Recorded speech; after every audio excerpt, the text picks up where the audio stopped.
fin juin est quand même toujours la période de tension totale dans toutes les familles par rapport aux résultats des examens. C'était déjà comme ça à mon époque. Je sais pas pour quelle raison on perpétue cette espèce de stress épouvantable par rapport à la réussite. Mais je veux dire, mais mes enfants ont grandi là-dedans. Tout le monde, moi-même. Je me souviens que le message a toujours été: attention, tu n'as pas des bons points, tu n'auras pas ton diplôme. Si tu n'as pas ton diplôme, tu ne pourras pas faire d'études. Si tu ne fais pas d'études, tu n'auras pas de bon métier, donc pas d'argent, pas de maison, pas de tondeuse et pas de chalet de jardin. Mais c'est faux. Et donc j'en parlais avec mes deux grands, ils étaient dans un état de stress pas possible. Alors, d'un côté, à l'université, l'année dernière, pendant le Covid, tous les élèves ont fait leurs examens en visio, mais là, les examens devaient être vachement plus durs parce qu'ils risquaient de tricher. Ah oui, il y en a qui ont pu tricher. Oui, c'est injuste, oui, c'est comme ça. Et là, du coup, cette année-ci, ils ont corsé les examens pour être sûr que tout le monde rate, parce qu'il y a trop de monde qui est passé en première. Oui, mais est-ce que les gens qui pensent comme ça ont une vie? Vous savez, les profs qui se disent je vais les avoir avec cet examen.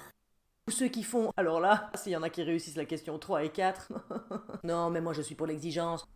Oui, mais moi aussi, je suis pour l'exigence, mais enfin, on peut être pour l'exigence bienveillante. Et mon grand qui est à l'université, je crois qu'il a bien perdu 4 kilos depuis le début de sa session. Il travaille, il ne fait que ça, il est extraordinaire. Je suis une machine de guerre. Je me rends pas compte, et ce serait vraiment dégueulasse si j'ai une seconde session. En plus, je l'ai pas mérité, c'est pas comme si j'avais fait la fête, j'ai pas fait la fête, on n'a rien pu faire. Ah bah non, oui, ça c'est sûr qu'ils ont pas pu faire la fête. Ah, ça c'est sûr que là, pour les parents, il y a même pas l'excuse de oui, il a un petit peu déconné parce qu'il a passé son temps à.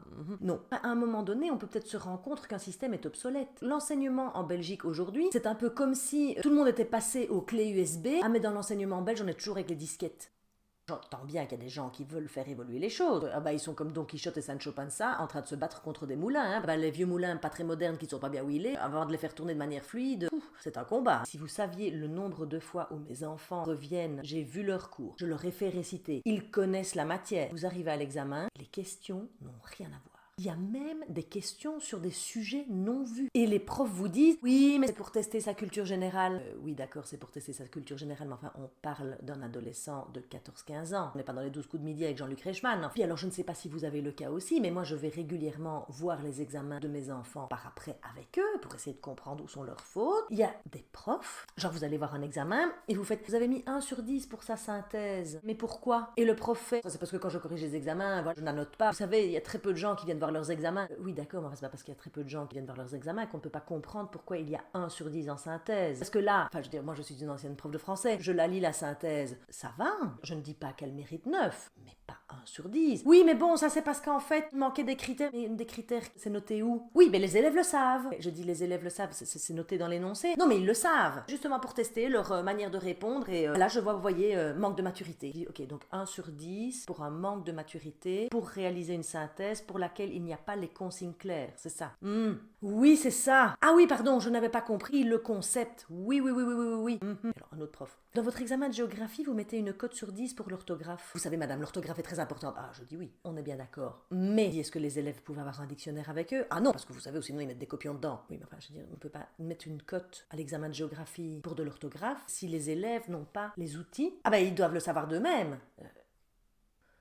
Ça n'est pas possible. Ça me met en rage. Je me souviendrai éternellement d'une prof en primaire. C'était une prof de néerlandais qui avait dit pour mon fils qui avait des petits soucis d'audition. Elle ne notait rien au tableau, donc elle faisait tout à l'oral. Ben oui, mais on a un déficit en audition, ça n'est pas évident. Et j'avais dit, écoutez, est-ce qu'il serait possible de le mettre au premier rang? Quand il est dans le fond, il est distrait par les autres, il entend trop de bruit, et donc du coup, il peut moins bien comprendre ce que vous expliquez en néerlandais. Alors elle me fait, ya.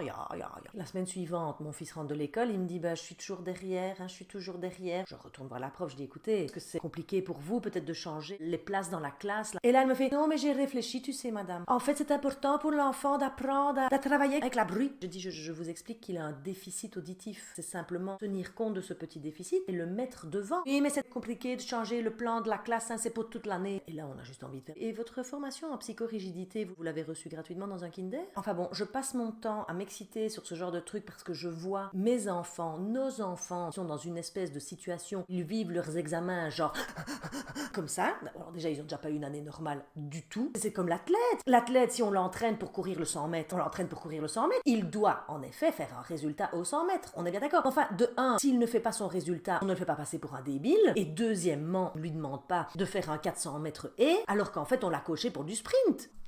Ça m'énerve. Enfin bon, vivement les vacances, que tout se redépose un peu. Enfin, les vacances, à condition qu'il n'y ait pas de seconde session, etc. Parce que sinon, les vacances vont être courtes, ça c'est sûr. Moi, je leur dis toujours. Mais dans 10 ans, vous en rirez. Bah oui. De toute façon, à un moment donné, il faudra bien en rire. On n'a pas le choix.